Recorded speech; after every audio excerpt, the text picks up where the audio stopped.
Malabar gold and diamonds, जो कि दुनिया के बड़े ज्वेलरी ग्रुप्स में से एक है, ने तेलंगाना में 750 करोड़ रुपए की सरमायाकारी की सहूलियात और एक रिफाइनरी लगाने का फैसला किया है।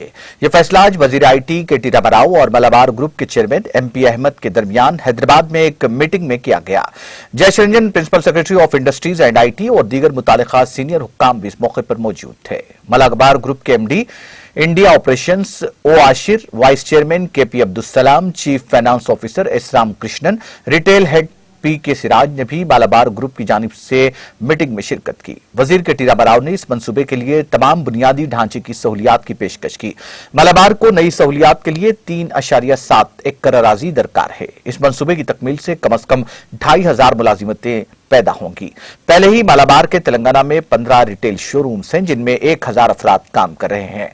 कंपनी ने तेलंगाना में अपने रिटेल चेन को बढ़ाने का भी फैसला किया है। ग्रुप के चेयरमैन एम.पी. अहमद ने कहा कि तेलंगाना में मुजव्विजा सरमायाकारी का मकसद घरेलू मार्केट के साथ साथ बरामद भी था। मालाबार के अब 10 ममालिक में 260 स्टोर्स हैं। इसके 13 मैन्युफैक्चरिंग यूनिट भी हैं, जो हिंदुस्तान और बैरून मुल्क मुख्तलिफ रियासतों में हैं। उन्होंने कहा कि तेलंगाना हुकूमत और वजीर के.टी. रामाराव ने खुसूसी तौर पर मालाबार ग्रुप को रियासत में मजीद सरमायाकारी की तरगीब दी।